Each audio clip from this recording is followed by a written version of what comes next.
February 14th, 1943. 0400 hours. Sidi Bouzid, Tunisia. Lieutenant Colonel John Waters stood in the operations tent, studying the scattered reports coming in from observation posts on Jebel Lesouda, his hands trembling slightly as he tried to make sense of what the spotters were describing.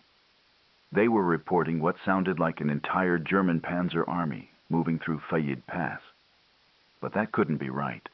The intelligence estimates had said nothing about forces of that size in the area. They must be seeing things in the storm, he muttered to his aide. Though even as he spoke the words, something cold was settling in his stomach. What Waters didn't know was that within 6 hours, the carefully planned American defensive positions would cease to exist, and he would understand exactly how unprepared his country's army was for modern mechanized warfare. The morning reports kept coming, each one worse than the last. Observers on the hills were counting tanks, dozens of them, moving in coordinated battle groups through multiple passes simultaneously. Waters had been assured by General Fredendall's staff that the Germans had perhaps 20 or 30 tanks available in this sector.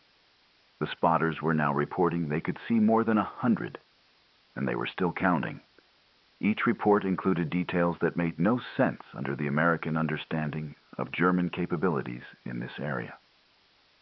The tanks were moving in perfect coordination despite the sandstorm.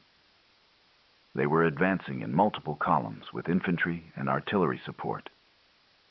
They were covering ground at speeds that seemed impossible.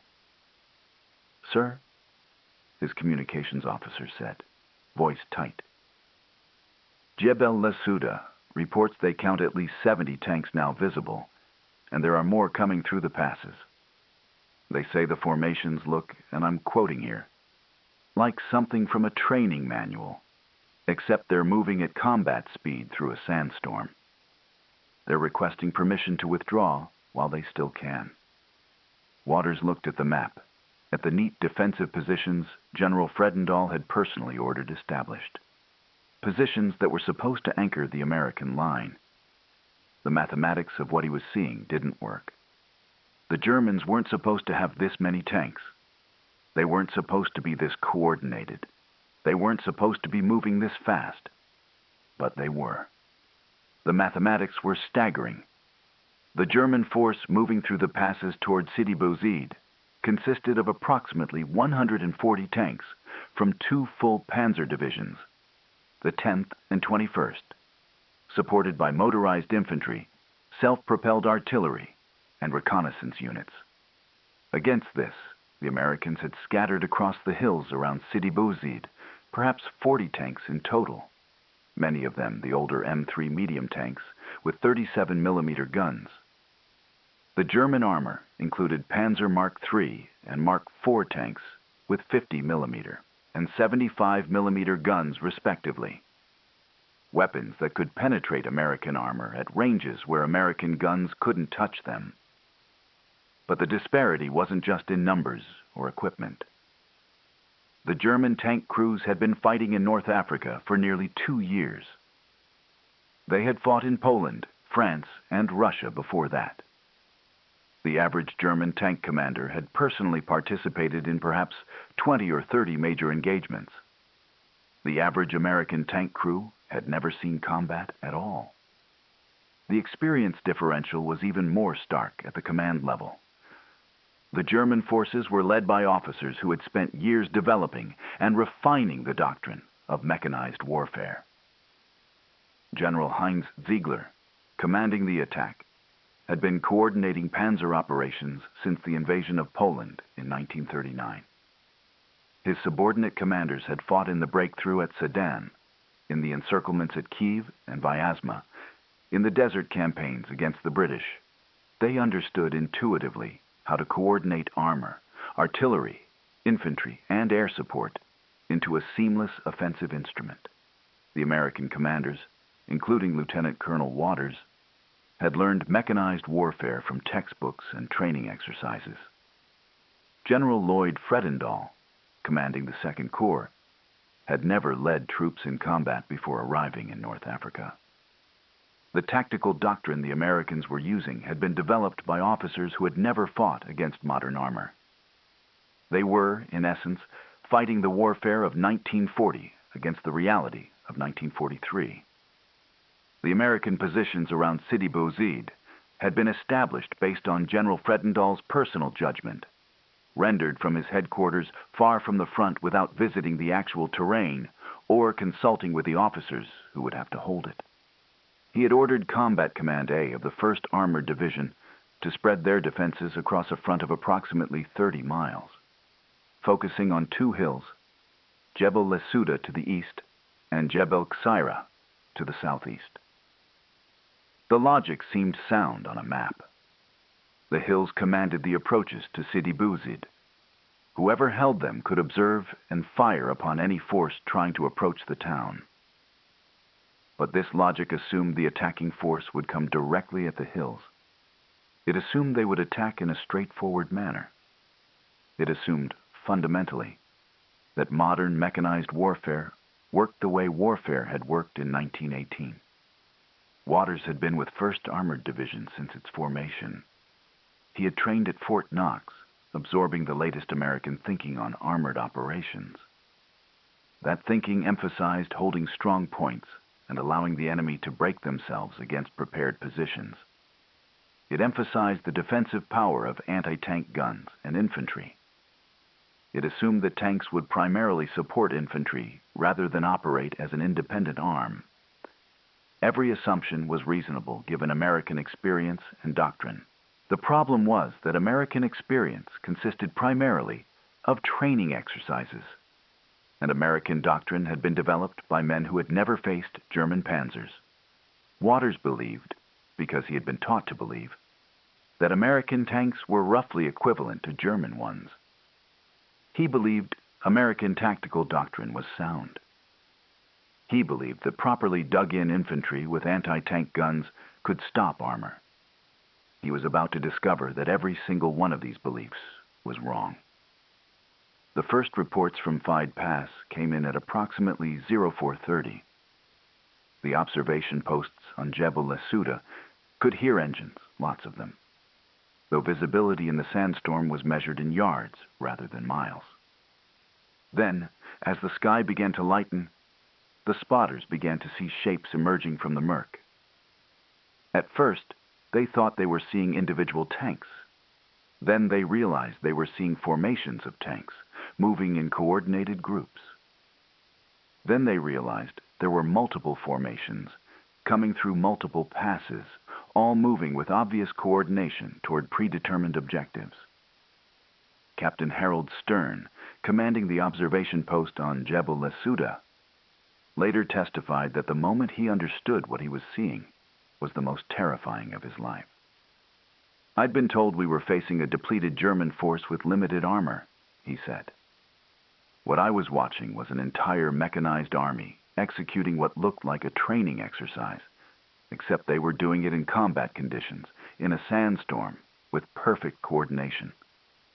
I knew immediately that we were in trouble. Serious trouble." At 0600 hours, the German attack reached the 1st American positions. These were outposts manned by elements of the 168th Infantry Regiment, positioned several miles east of the main defensive line. The Americans had established these outposts based on the assumption that they would provide early warning and that the main defensive positions would have time to prepare. The German advance simply drove around them. The Panzer columns, moving at speeds of 20 to 30 miles per hour despite the rough terrain and limited visibility, bypassed the outposts without slowing down.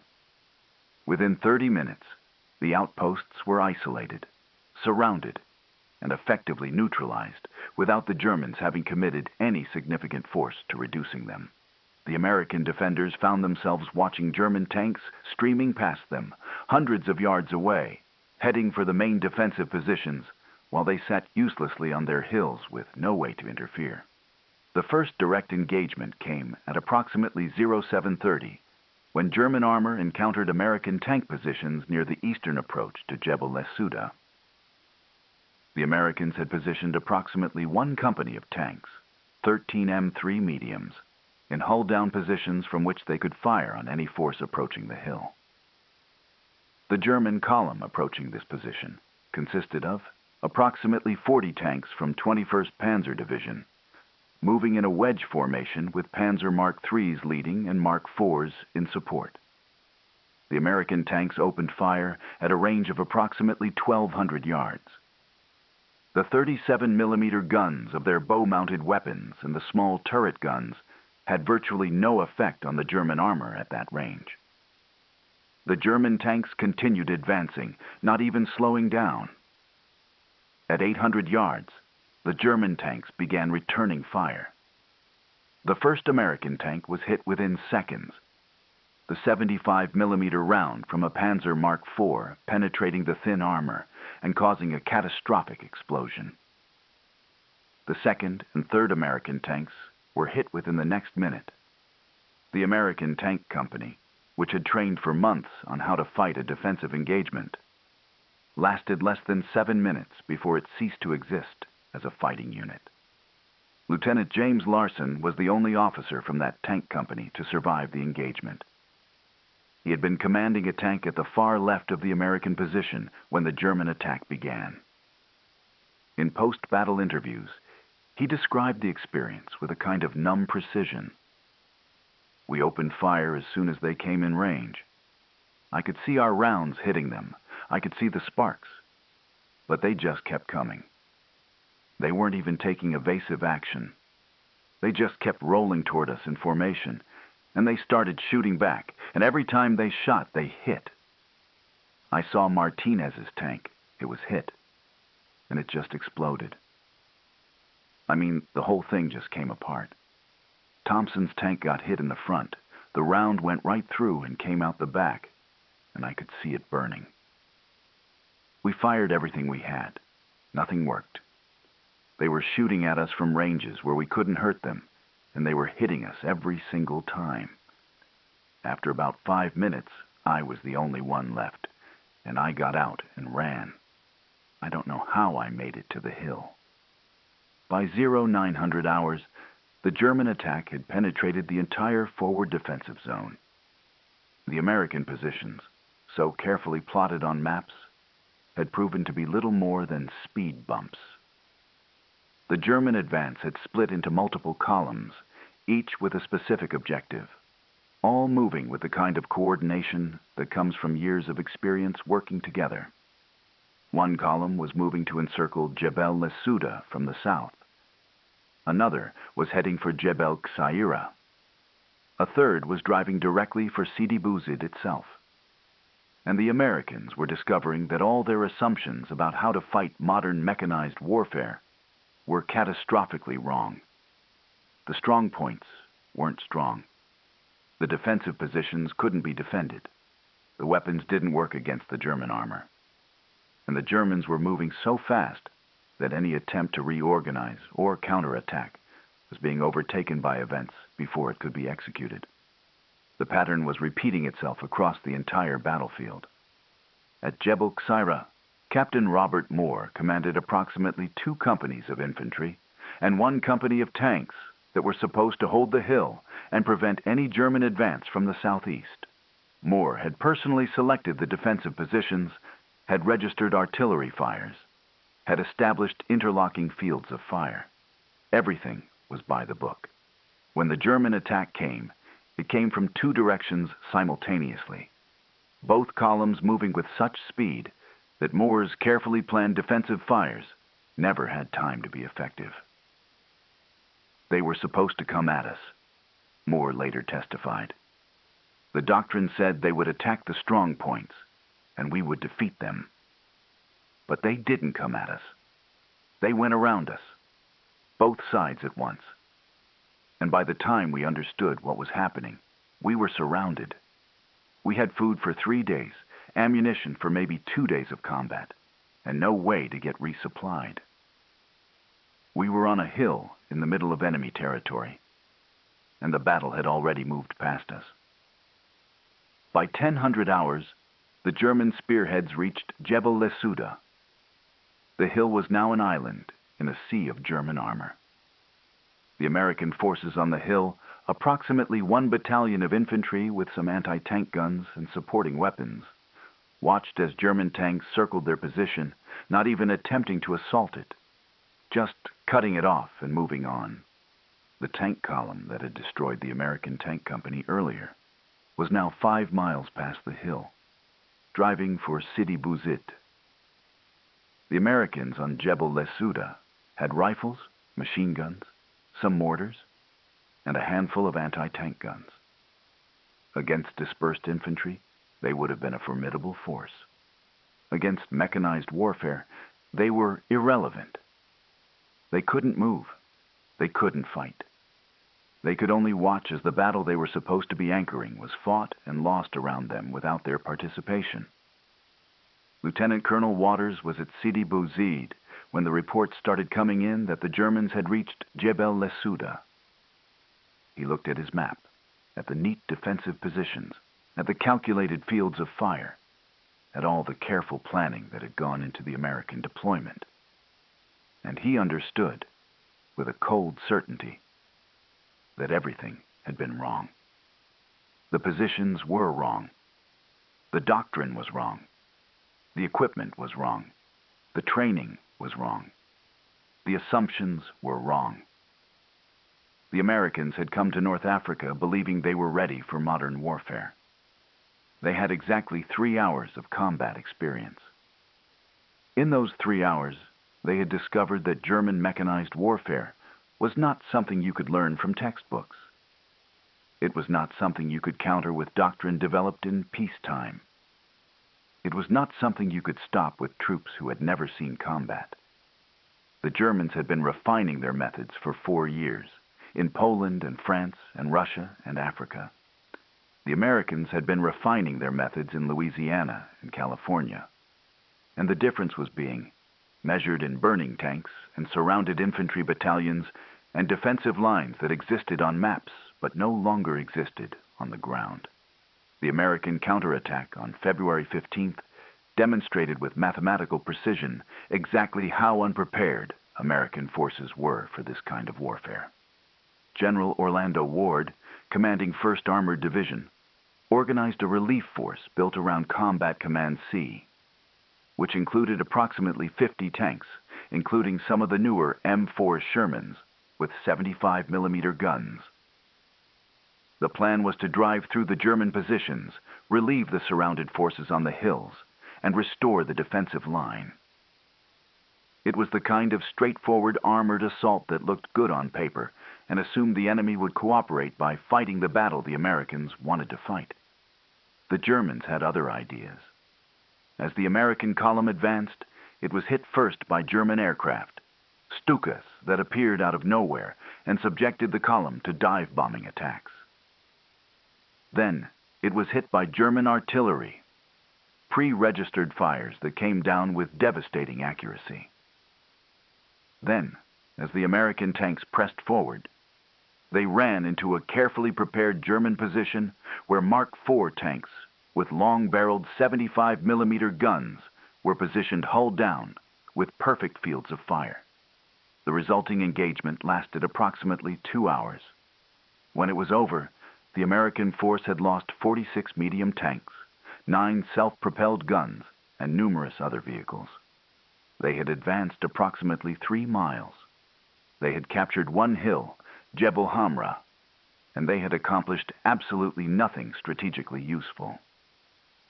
Captain Theodore Roosevelt, Jr., serving as a liaison officer during the counterattack, wrote in his diary that night, "Today, I watched the destruction of an American armored force. Not defeated, destroyed. We attacked with about 50 tanks. We lost 46 of them. 46. That's a 92% loss rate.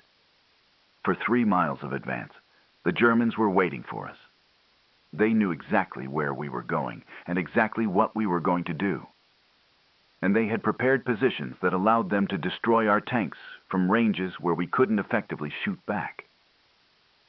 But it wasn't just the equipment. I watched our tanks attack in line, spread out across the desert like it was a cavalry charge. The Germans fought in coordinated teams, with tanks supporting each other, with infantry and anti-tank guns positioned to create killing zones. We were brave. God knows our men were brave. But we were fighting World War I tactics against World War II reality. The testimony of Sergeant Michael O'Brien, a tank commander who survived the February 15th counterattack, captured the visceral reality of the combat. We were moving forward, and I could see the hill we were supposed to take. Then the planes came. Stukas. I'd never seen a Stuka dive bomb attack before. The sound alone, that siren, it freezes you. They hit the tanks in front of me. I saw Thompson's tank take a direct hit, just disappeared in the explosion. Then we're taking artillery fire, and I don't know where it's coming from. It's just landing all around us. Then we see the German tanks. They're positioned on a ridge, maybe 1,200 yards away. We start shooting. I'm firing the .75, and I can see the rounds hitting short. I tell the driver to get closer. We get to maybe 1,000 yards, and I'm still shooting, and I think I see a hit, but I'm not sure. Then there's this tremendous bang, and the tank lurches, and I know we've been hit. The round came through the front armor like it was paper. It killed my driver instantly. The tank was on fire. I got out. I don't remember how. I looked back and counted 14 American tanks burning. 14! And the German tanks weren't even moving. They were just sitting there, shooting, hitting us every time while we couldn't touch them. By the evening of February 15th, the American counterattack had been decisively defeated, and the German offensive was continuing. The Germans captured Sidi Bouzid by the end of the day, along with massive quantities of American supplies.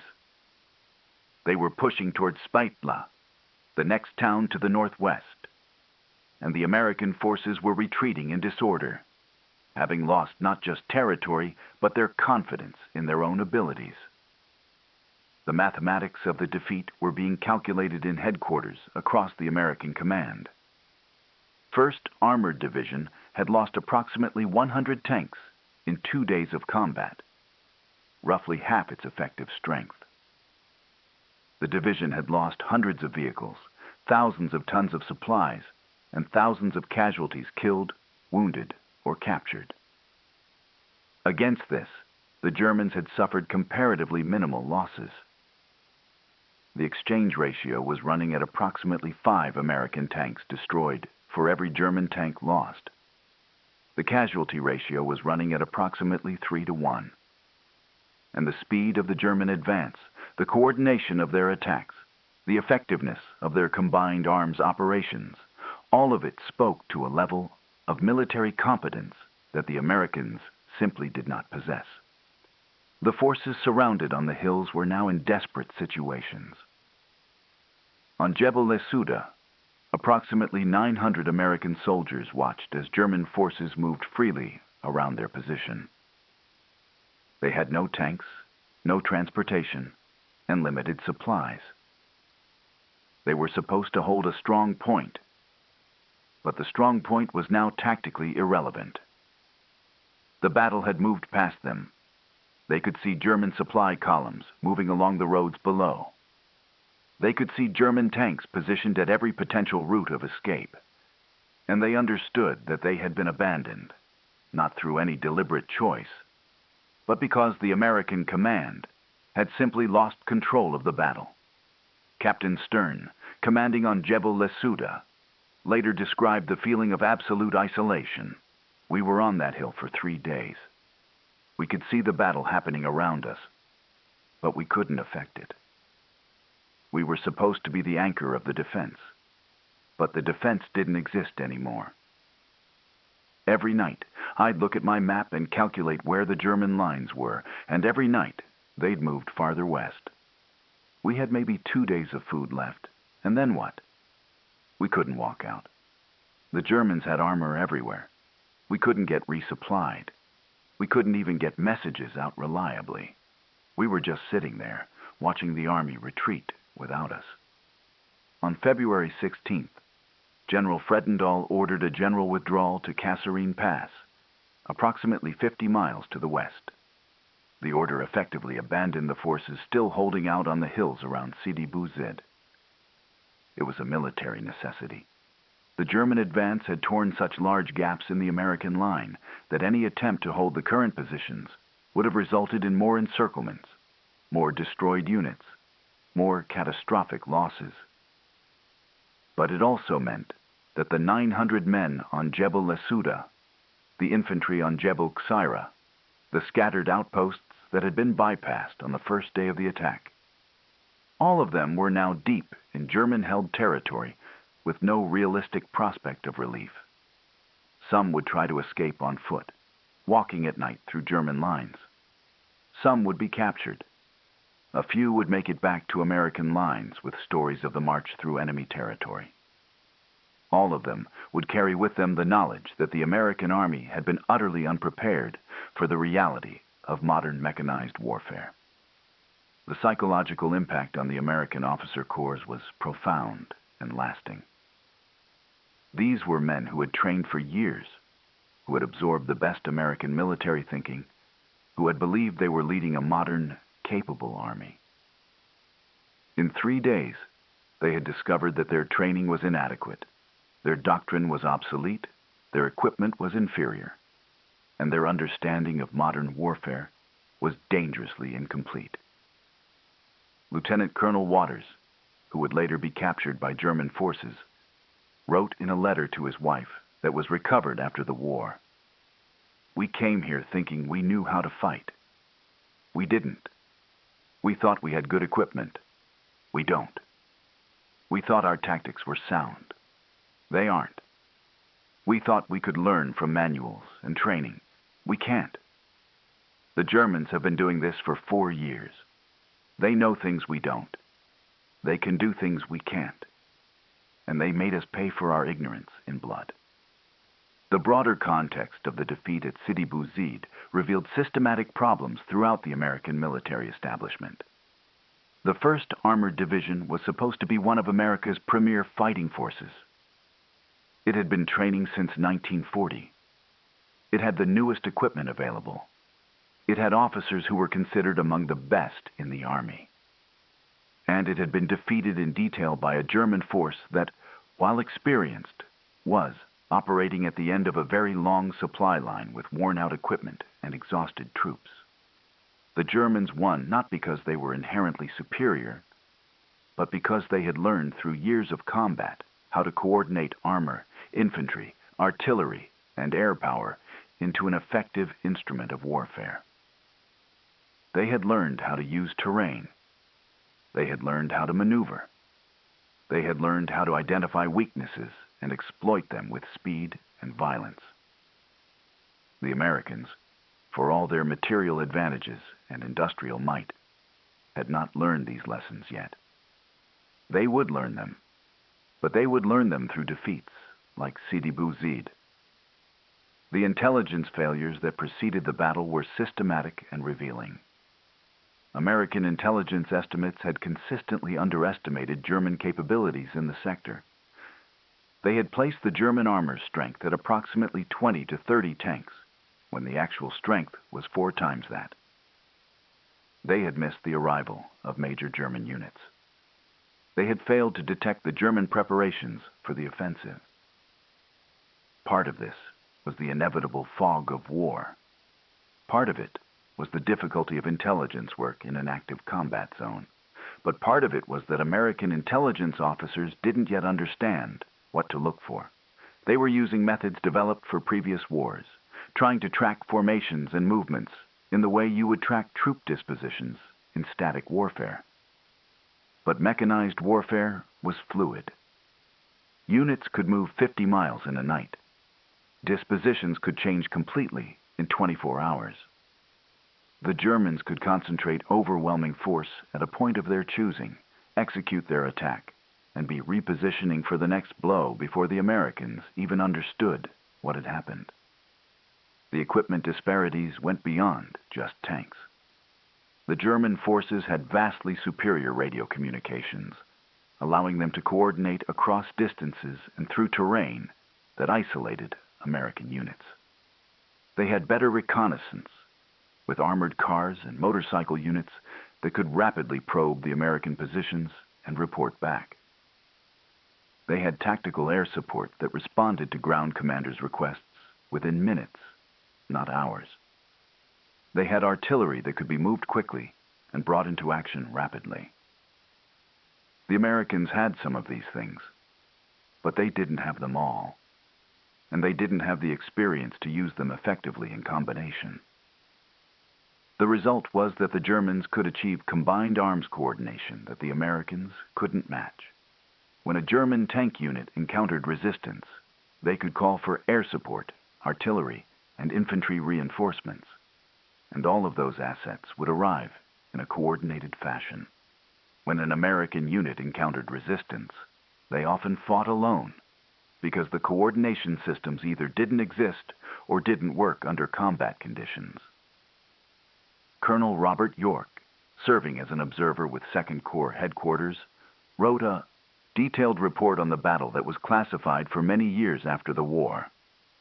In it, he calculated that the average German Panzer division could move, deploy, and attack approximately 3 times faster than the equivalent American armored division. He calculated that the average German tank crew could engage and destroy targets at ranges approximately 50% greater than American tank crews. He calculated that German artillery could displace and come into action in approximately 1/3 at the time required for American artillery. None of this was because German equipment was 3 times better, though in some cases it was better. It was because German crews had done these things dozens of times in combat.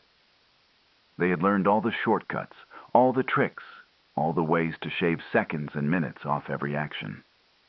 And in mechanized warfare, those seconds and minutes added up to decisive advantages.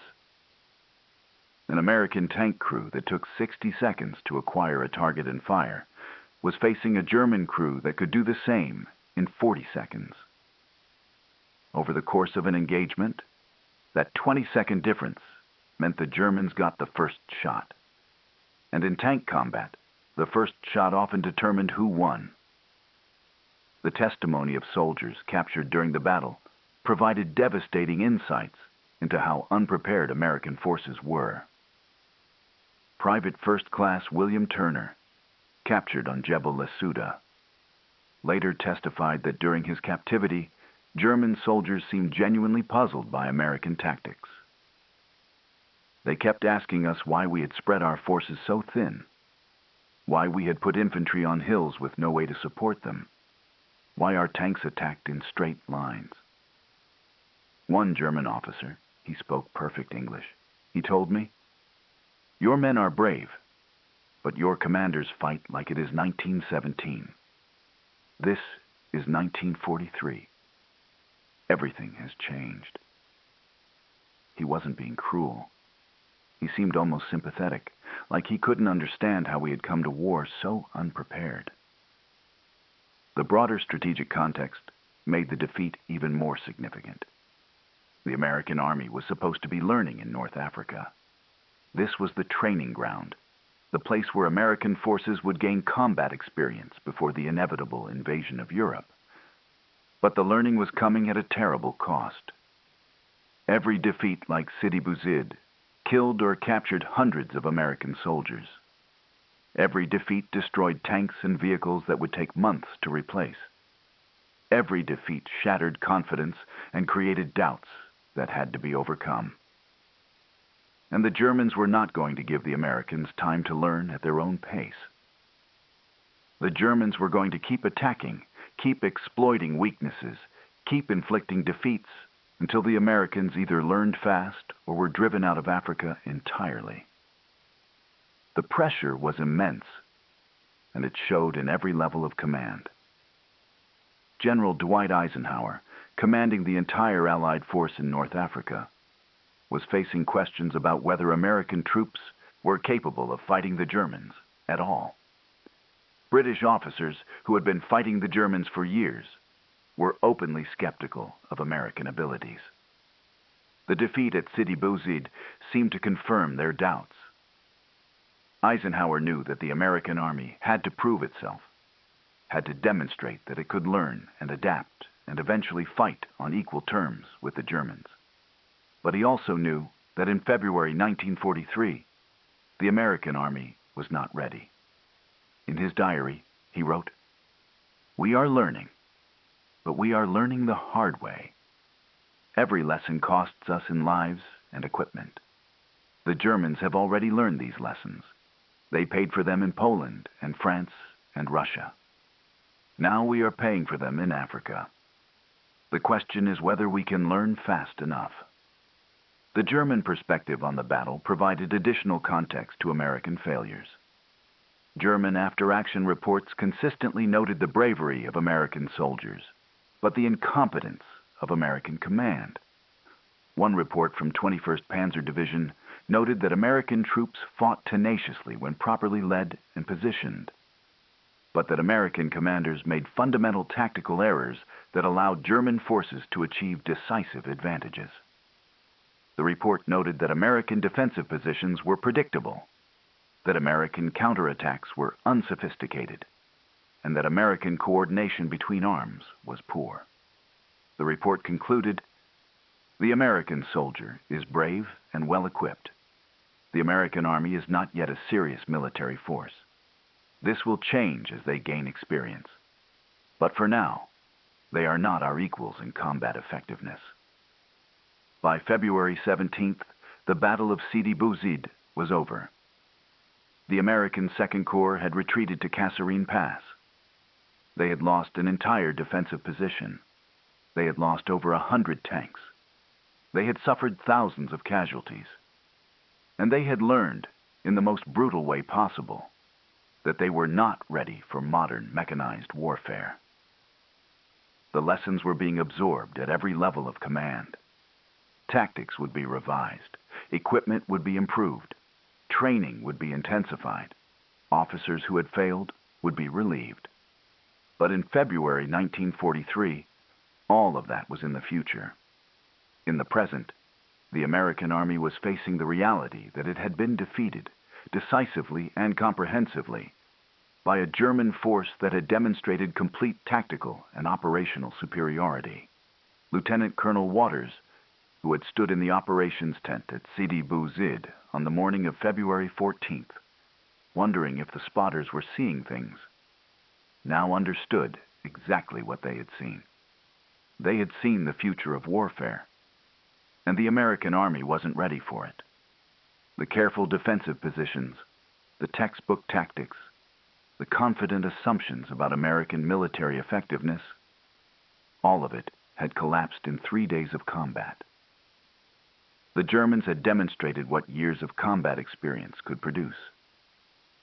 They had demonstrated what effective combined arms coordination looked like. They had demonstrated what mechanized warfare actually was, as opposed to what American officers had read about it in manuals. And the price of that demonstration had been paid by American soldiers who fought bravely with inadequate equipment, obsolete tactics, and commanders who didn't yet understand what they were facing. The psychological transformation experienced by American officers during and after Sidi Bouzid followed a predictable pattern. First came denial. The initial reports couldn't be right. The Germans couldn't have that many tanks. The losses couldn't be that bad.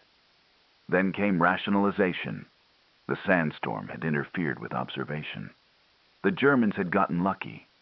The American positions had been compromised by French failures at Fayed Pass. But the evidence kept mounting, and the rationalizations kept failing. The Germans had won not through luck, but through skill. The American losses were exactly as bad as reported. The tactical failures were systematic, not random.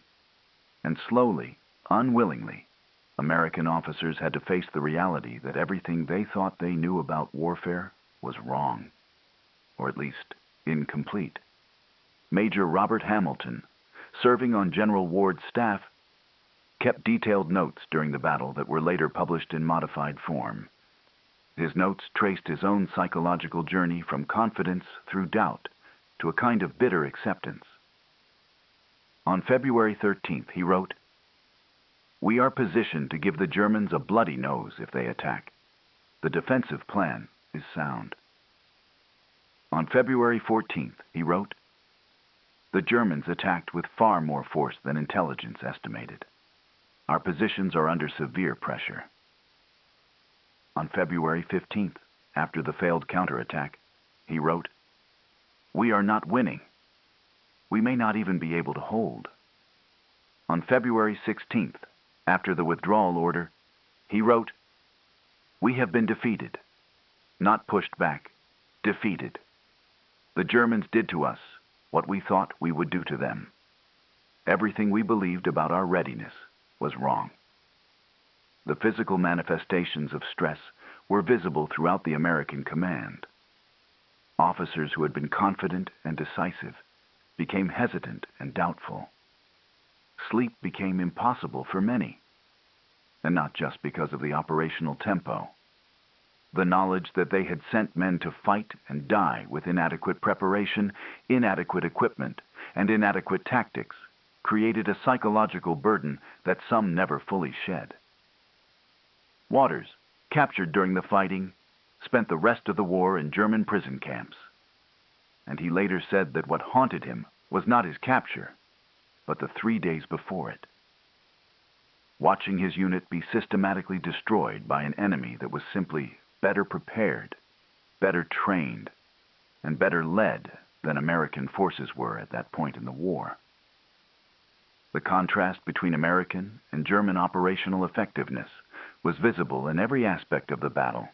When German units took casualties, replacement crews were integrated seamlessly, drawing on a depth of experience in their army. When American units took casualties, the replacements were often even less experienced than the men they were replacing. When German commanders needed to adapt their plans to changing circumstances, they did so fluidly, because their officers at every level understood the intent and could exercise initiative. When American commanders tried to adapt, the rigid command structure and poor communications often meant that orders arrived too late or were misunderstood. When German units moved, they moved with practiced efficiency, everyone knowing their role. When American units moved, they moved haltingly, because many of the procedures they were executing in combat they had only ever practiced in training. The German success at Sidi Bouzid was built on lessons learned through years of warfare. The Panzer tactics employed there had been developed in Poland, refined in France, tested in Russia, and adapted for the desert in 2 years of combat against the British. Every officer, every tank commander, every gunner in the German units had personal experience with what worked and what didn't. The Germans knew from experience how to use terrain to maximize their advantages. They knew from experience how to coordinate air and ground forces. They knew from experience how to exploit gaps in enemy lines. The Americans were trying to learn all of these things simultaneously, under fire, against an experienced enemy. It was, in retrospect, inevitable that they would suffer defeats. The only question was how severe the defeats would be, and how quickly the Americans would learn from them. The strategic significance of Sidi Bouzid extended far beyond the immediate tactical defeat. It was a wake-up call for the American military establishment at every level. It demonstrated that industrial might and numerical superiority didn't automatically translate into battlefield effectiveness. It demonstrated that training in peacetime conditions didn't prepare troops for the reality of combat. It demonstrated that doctrine developed from theory needed to be tested and refined through actual fighting. And it demonstrated that the German army, despite being stretched thin across multiple fronts, despite facing material shortages, despite being in strategic retreat in Russia, was still tactically and operationally superior to the American army in early 1943. That superiority wouldn't last forever. American forces would learn. American equipment would improve. American tactics would evolve. But in February 1943, none of that had happened yet. The investigation into the defeat at Sidi Bouzid produced dozens of recommendations. American tank tactics needed to be completely revised. American defensive doctrine needed to account for the speed and power of German mechanized attacks. American command structures needed to be made more flexible. American officers needed to be trained in combined arms coordination. American intelligence needed better methods for estimating enemy capabilities. Every aspect of American military operations was scrutinized and found wanting. And the reforms that followed, painful and difficult as they were, could all be traced back to the lessons learned in the desert around Sidi Bouzid in February 1943. The personal cost of the battle was measured in thousands of individual tragedies. Young men who had trained for years were killed in their first minutes of combat. Experienced officers who had dedicated their careers to preparing for war were captured or killed before they could apply any of their knowledge. Families received telegrams informing them that their sons or husbands were missing in action, captured, or dead. And for what? For a lesson that could have been learned in training if the American military had understood what they didn't know. But that was the tragedy of war. Sometimes lessons could only be learned through blood. And the lesson at Sidi Bouzid was paid for by the men who fought there. The final irony of the Battle of Sidi Bouzid was that it was, in the grand strategic scheme, relatively insignificant. The Germans gained some territory, captured some supplies, inflicted a tactical defeat. But they couldn't exploit the victory. They didn't have the resources for a sustained offensive. Within weeks, they would be pushed back. Within months, they would be surrendering in Tunisia. The battle changed nothing strategically, but it changed everything tactically and operationally.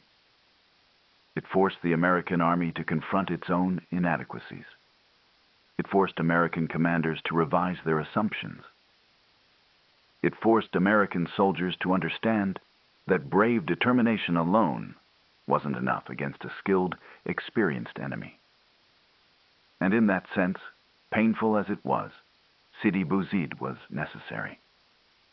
The American army that landed in Europe in 1944 was fundamentally different from the army that fought in Tunisia in 1943. And much of that difference could be traced to lessons learned in battles like Sidi Bouzid. On a spring day in 1995, an elderly man stood in the American military cemetery in Carthage, Tunisia. He was looking at a row of white crosses, each marking the grave of an American soldier who had died in the North African campaign. Someone asked him which one he was looking for. "All of them," he said. "I commanded some of them. I failed them." He was Lieutenant Colonel John Waters, now in his 80s, making what he said would be his final visit to North Africa. He had spent 50 years trying to make sense of what happened in February 1943. "We weren't ready," he said. "That's the truth of it. We came to war unprepared, and these men paid the price for our unpreparedness. We learned. God knows we learned. But they didn't live to see what we learned, or how well we eventually fought. They died at the beginning, when we didn't know what we were doing." He stood there for a long time, looking at the crosses, carrying the burden of command and the knowledge of failure. The battle at Sidi Bouzid, which had seemed at the time like the end of everything, had actually been the beginning, the painful, necessary beginning of the transformation of the American army into a force capable of winning the war. But that knowledge, true as it was, didn't make the crosses any less numerous or the sacrifice any less real.